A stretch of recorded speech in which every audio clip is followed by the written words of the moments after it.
Hello guys, welcomes to my dear notes. ये जो topic है ये है ब्लूम्स टेक्सोनॉमी। ये बीएड में आपके इकोनॉमिक्स में सबसे ज़्यादा इम्पॉर्टेंट टॉपिक है जो 90% इनफैक्ट आई कैन से 99% आपके एग्ज़ाम में आता ही आता है। तो ये आपको प्रिपेयर करना बहुत ज़्यादा इम्पॉर्टेंट है। ब्लूम्स टेक्सोनॉमी, जैसे कि आपको नाम से ही पता लग रहा है कि ब्लूम एक पर्सन है जिसने एक टेक्सोनॉमी, एक मॉडल को डेवलप किया है। बेसिकली ये ब्लूम्स टेक्सोनॉमी जो है ये आपके एजुकेशन के जो गोल्स होते हैं, जो ऑब्जेक्टिव्स होते हैं, उन्हें क्लासिफाई करने में हेल्प करता है। और ये फ्रेमवर्क किंडरगार्टन से लेके 12th क्लास तक हम यूज़ करते हैं। बेसिकली 1956 में डॉक्टर बेंजामिन ब्लूम ने इस थ्योरी को डेवलप किया था। हम आगे पढ़ेंगे कि कौन कौन से डोमेन्स होती हैं ब्लूम्स टेक्सोनॉमी में। नेक्स्ट जो हमारा टॉपिक है वो है ब्लूम्स टेक्सोनॉमी। ब्लूम की जो टेक्सोनॉमी थी वो 1956 में डिस्कवर की गई थी ब्लूम के द्वारा, लेकिन 2001 में ब्लूम की जो थ्योरी थी वो रिवाइज करी गई थी बाय हिज कलीग डेविड क्रैथवॉल। और उनमें से जो दूसरे पर्सन थे वो एक ब्लूम के ही स्टूडेंट थे जिनका नाम था लॉरेन एंडरसन। तो बेसिकली इन दो पर्सन्स ने जो ब्लूम की थ्योरी थी वो रिवाइज करी थी 2001 में। बेसिकली हुआ ये था कि जो भी थ्योरी के जो स्टेप्स थे वो नाउन में थे, बट रिवाइज्ड थ्योरी में उन्हें एक वर्ब फॉर्म में चेंज कर दिया गया, बेसिकली एक्शन फॉर्म में, एक्शन वर्ब्स के फॉर्म में। Next is domains of Bloom's taxonomy. जैसे कि मैंने आपको बताया था कि ब्लूम्स की टेक्सोनॉमी के 3 डोमेन्स थे। बेसिकली 3 तरीके से उसे क्लासिफाई किया गया था। First is cognitive domain, second is affective domain and third is psychomotor domain. देखो, फर्स्ट कॉग्निटिव डोमेन में क्या होता है, basically it is related to the mind basically. ठीक है। Affective domain is related to our feelings, कि हम क्या महसूस कर रहे हैं उन ऑब्जेक्टिव से रिलेटेड। थर्ड है आपका साइकोमोटर डोमेन, बेसिकली जो आपकी क्रिया से, आपकी डूइंग से रिलेटेड है। अब इसके आगे हम पढ़ेंगे कि ये तीनों डोमेन्स के क्या स्टेप्स होते हैं, क्या क्या इंक्लूडेड है इनमें। Okay, so starting with cognitive domain. देखिए, कॉग्निटिव डोमेन में क्या होता है, बेसिकली आपको एक diagram first of all draw करना पड़ेगा। आप हमेशा ही याद रखिए कि जो भी ये बेसिकली सब कैटेगरीज हैं कॉग्निटिव डोमेन की, ये हमेशा लोएस्ट टू हाईएस्ट रहती हैं, नीचे से स्टार्ट होती हैं एंड देन ऊपर लेवल तक जाती हैं। पहला है knowledge, second is comprehension, third application, fourth analysis, fifth synthesis और सिक्स्थ इवैल्यूएशन। हमेशा लोएस्ट लेवल टू अपेस्ट लेवल तक जाएगा।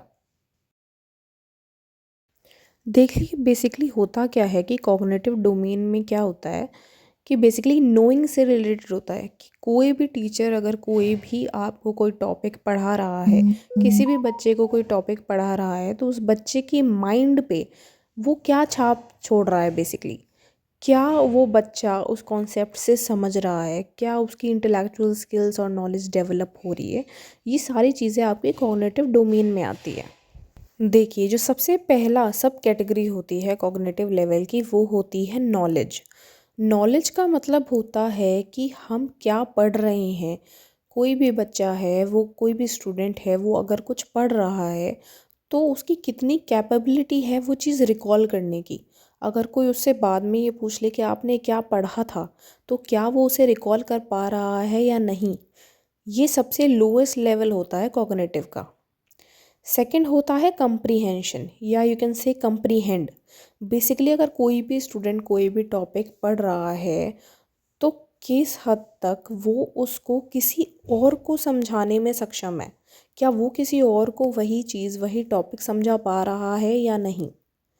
तीसरा है एप्लीकेशन। एप्लीकेशन दैट मीन्स कि जो भी आपने पढ़ा, जो भी आपने नॉलेज गेन करी, उसको आप अपनी रियल लाइफ में कैसे अप्लाई कर रहे हैं या कैसे उसे आप यूज़ कर सकते हैं। फोर्थ आपका है एनालिसिस। एनालिसिस का मतलब होता है कि आपने जो भी पढ़ा है, जितने भी आपने टॉपिक पढ़े हैं, जितनी भी आपने नॉलेज गेन करी है, आप उसको कैसे क्लासीफाई कर रहे हैं। ठीक है। नेक्स्ट आपका होता है सिंथेसिस। सिंथेसिस का मतलब होता है कि जितनी भी आपकी प्रीवियस नॉलेज है उसको यूज़ करके आप कौन सी एक नई इन्फॉर्मेशन को क्रिएट कर रहे हो। सपोज़ फॉर एन एग्जांपल, जो भी आपके जैसे पास्ट एक्सपीरियंसेस होती हैं आप उन्हें यूज़ करते हैं अपनी कमिंग फ्यूचर लाइफ में। तो बेसिकली कि आप अपनी प्रीवियस नॉलेज को कैसे कमिंग फ्यूचर में यूज़ कर रहे हो, कि कैसे आप सिंथेसाइज कर रहे हो नॉलेज को।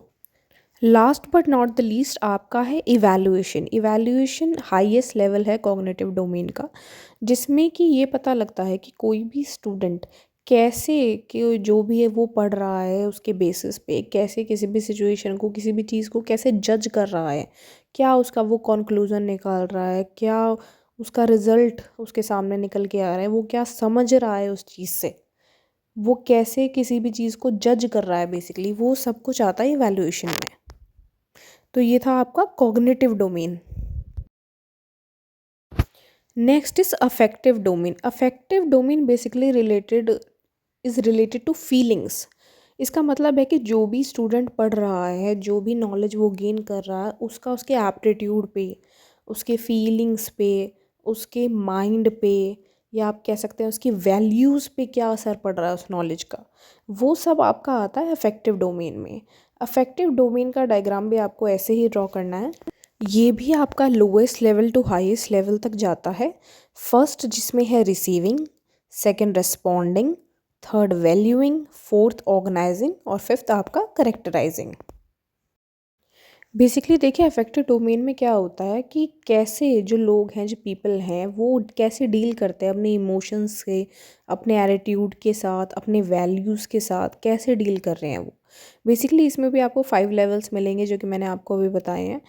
पहला है आपका रिसीविंग। रिसीविंग में बेसिकली क्या होता है, अब ये फीलिंग्स के साथ रिलेटेड है, तो आप अपनी फीलिंग्स को कैसे रिसीव कर रहे हैं, वो आता है आपका रिसीविंग में। बेसिकली ये है कि कोई भी स्टिमुलस है या स्टिमुलाई है, वो आपके अंतर मन पे कैसी छाप छोड़ रहा है। बेसिकली कुछ लोग होते हैं जिन्हें छोटी छोटी बातों पे बहुत ज़्यादा गुस्सा आ जाता है, कुछ लोग होते हैं जिन्हें बातों से कोई फ़र्क नहीं पड़ता है। तो सबका कोई भी रिसीव करने का जो तरीका होता है वो अलग होता है, बिकॉज सबके एटीट्यूड अलग होते हैं, इमोशनल लेवल अलग होता है, वैल्यूज़ अलग होते हैं। तो ये basically person to person vary करता है कि कोई किसी भी स्टिमुलस को कैसे रिसीव कर रहा है या कैसे ले रहा है। सेकंड है आपका रिस्पॉन्डिंग।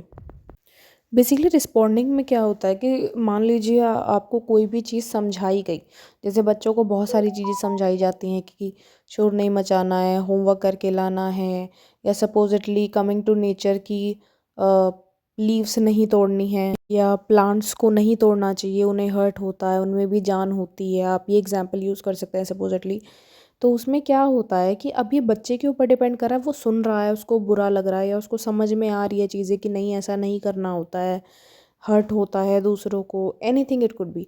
बट वो उसको रिस्पॉन्ड कैसे कर रहा है, क्या वो अटेंटिवली उसमें पार्टिसिपेट कर रहा है, क्या वो उसको चेंज करने के लिए कुछ कर रहा है, या जो चीज़ को मना करी गई है करने के लिए वो फिर भी वो काम कर रहा है, या कैसे वो रिएक्ट कर रहा है बेसिकली उस चीज़ पे, उस नॉलेज के ऊपर, वो होता है रिस्पॉन्डिंग। वो कैसे पॉजिटिवली रिस्पॉन्ड कर रहा है, नेगेटिवली रिस्पॉन्ड कर रहा है, या कुछ रिस्पॉन्ड ही नहीं कर रहा है। थर्ड है आपका वैल्यूइंग। अब वैल्यूइंग में बेसिकली क्या होता है, जैसे मान लीजिए आपको कोई भी चीज़ किसी भी स्टूडेंट को, लर्नर्स और स्टूडेंट्स के बीच, बेसिकली लर्नर्स और टीचर्स के बीच में क्या होता है, टीचर्स ने मान लीजिए लर्नर्स को, स्टूडेंट्स को कोई भी चीज़ समझाई कि ऐसा नहीं करना चाहिए, ऐसा करना चाहिए, और बच्चे रिस्पॉन्ड भी कर रहे हैं, बट क्या वो एक्चुअली उसको वैल्यू कर रहे हैं, या सिर्फ दिखाने के लिए सिर्फ हाँ हाँ भर रहे हैं। राइट, वो रिस्पॉन्ड तो कर रहे हैं क्या वो, लेकिन क्या वो उस चीज़ को वैल्यू भी कर रहे हैं, वो आता है वैल्यूइंग में। क्या आपका एटीट्यूड है, रियलिटी में आपका कैसा एटीट्यूड है, वो आपका आता है वैल्यूइंग में। फोर्थ है आपका ऑर्गेनाइजेशन। अब देखिए ऑर्गेनाइजिंग में बेसिकली क्या होता है कि आपने कोई चीज़ पढ़ी, आपने उसके लिए रिस्पॉन्ड भी करा, आपने उसकी वैल्यू भी करी। ऑर्गेनाइजिंग में क्या होता है कि आपने उसको एक स्ट्रक्चर दिया। क्या आपने उस नॉलेज को, जिस चीज़ को आपने वैल्यू करा, क्या आपने उसको अपनी एक्चुअल लाइफ में इम्प्लीमेंट किया। सपोजली अगर कोई भी लहर चल रही है, मान लीजिए कोई भी नया आप ट्रेंड कह लीजिए, कुछ भी कह लीजिए, कि अब सेव ट्रीज़ है, अब सेव वाटर, सेव सॉइल, या पॉल्यूशन है, तो पॉल्यूशन नहीं करना है, ऐसी बहुत सारी चीज़ें क्या होती हैं, चलती रहती हैं। बट वो टाइम टू टाइम चलती रहें, ये देखना आपका फ़र्ज़ है, right. That is known as organising. ठीक है, अब इसमें ये नहीं है कि अगर मान लीजिए पॉल्यूशन का अभी चल रहा है बहुत ज़्यादा, ठीक है, तो अभी आपने उसको कंट्रोल कर लिया, फॉर 15-20 डेज़ आपने उस चीज़ को करा, बट आफ्टर दैट आप उस चीज़ को भूल गए, तो वो आपने ऑर्गेनाइज नहीं करा। सेव वाटर है, तो जब तक आपका वो चल रहा है तब तक आपने पानी को सेव करा, बट आफ्टर दैट आप उस चीज़ को भूल गए, वो ऑर्गेनाइजिंग में नहीं आएगा। ऑर्गेनाइजिंग का मतलब होता है कि आप उसको टाइम टू टाइम, आप उसको हमेशा के लिए उस चीज़ को वैल्यू करते रहें। फिफ्थ है आपका करेक्टराइजेशन। देखो, करेक्टराइजेशन में बेसिकली क्या होता है कि जैसे मान लीजिए कोई भी स्टूडेंट है या हम हैं, आप हैं, आपने किसी भी चीज़ को फर्स्ट ऑफ ऑल रिसीव करा, फिर उसके लिए आपने रिस्पॉन्ड किया, ठीक है, उसके अगेंस्ट। आफ्टर दैट आपने उस चीज़ को वैल्यू करा, उसको ऑर्गेनाइज करा अपनी लाइफ में, पर ये नहीं है कि सिर्फ कुछ टाइम के लिए ऑर्गेनाइज करा।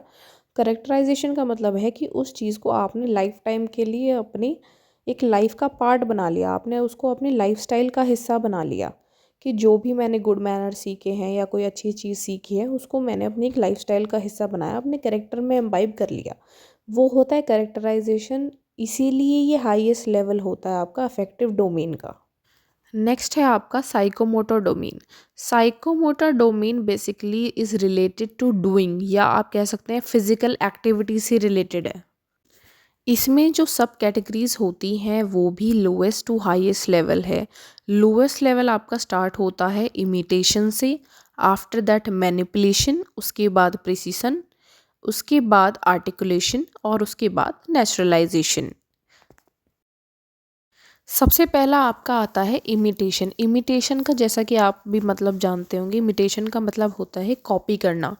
मान लीजिए हम कोई भी चीज़ बच्चों को सिखा रहे हैं या कोई भी चीज़ उन्हें करवा रहे हैं, कोई भी फिजिकल एक्टिविटी हो या कोई भी चीज़ आप मान लीजिए, तो वो उन्हें रिपीट कर रहे हैं, वो उन्हें इमिटेट कर रहे हैं, वो हमें कॉपी कर रहे हैं।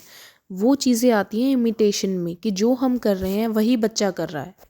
बेसिकली इसमें ये होता है कि सपोज़ कीजिए कोई भी एक्टिविटी एक टीचर कर रही है, मान लीजिए वो बच्चों को डांस करवा रही है या कोई भी एक्सरसाइज करवा रही है, तो जैसे जैसे जब तक टीचर करेगी जब तक बच्चे उस चीज़ को करेंगे। ठीक है, नेक्स्ट होता है आपका मैनिपुलेशन। मैनिपुलेशन में क्या होता है कि जब तक टीचर वो कर रही है तब तक तो बच्चे वो चीज़ करेंगे ही करेंगे, लेकिन अगर सपोजिटली टीचर वो नहीं भी कर रही है एक्टिविटी, लेकिन बच्चों को ऐसा उन्होंने मैनिपुलेट किया है कि वो फिर भी वो स्किल या जो भी वो परफॉर्म कर रहे हैं, चाहे वो डांस कर रहे हैं, एक्सरसाइज कर रहे हैं, वो बच्चे फिर भी करेंगे। उसे कहते हैं मैनिपुलेट करना, कि किसी और को कोई काम करने के लिए आप कह सकते हैं मैनिपुलेट करना, ठीक है, या पुश करना आप कह सकते हैं। Third one is precision.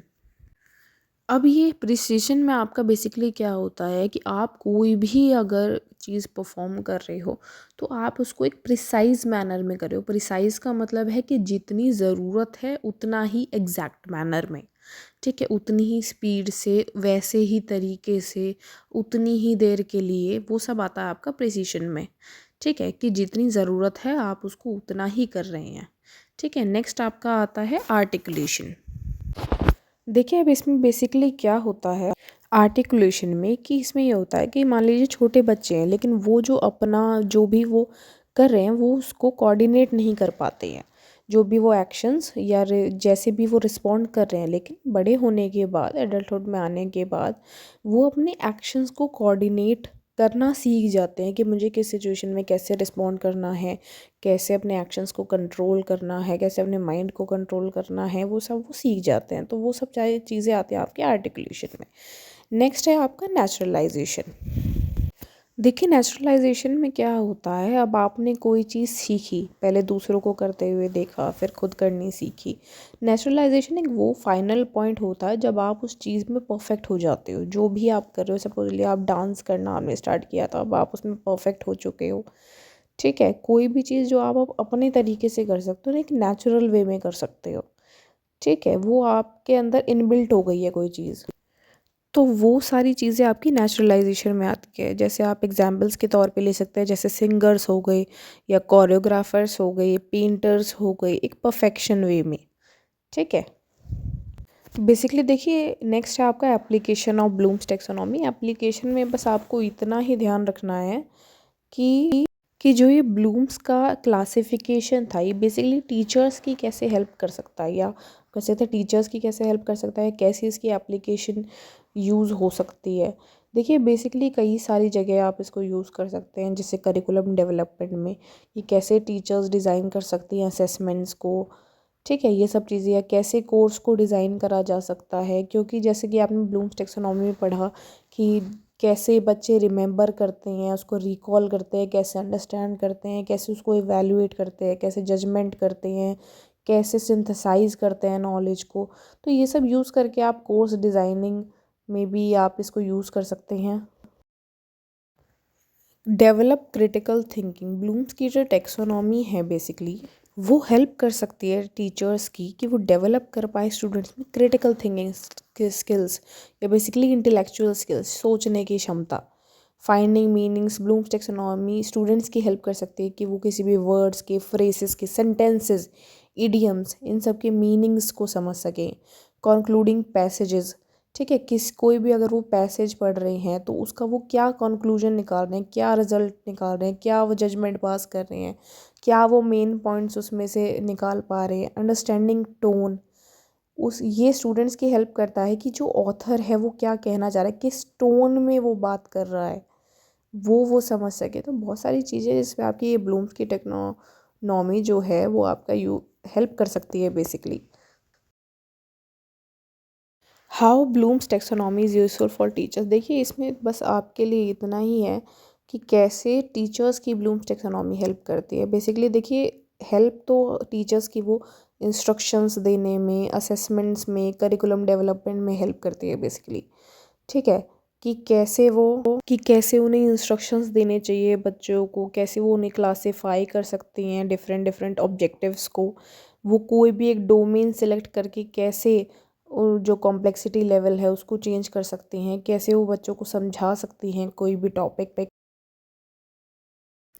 Lesson planning में हेल्प कर सकती हैं टीचर्स, डिवाइड कर सकते हैं अपने लेसन्स को सेगमेंट्स में, और वो अलग अलग लर्निंग लेवल्स पे उनको यूज़ कर सकते हैं। प्रोग्रेस मेजर कर सकते हैं बच्चों की lowest to highest level of Bloom's taxonomy को यूज़ करके। बस यही सारी चीज़ें थी जो बेसिकली ब्लूम्स टेक्सोनॉमी में आपको एग्ज़ाम में अपने लिख के आनी है। आप अलग अलग टॉपिक ले सकते हैं और इससे एक अच्छा खासा आपका एक लेंदी आंसर प्रिपेयर हो जाएगा।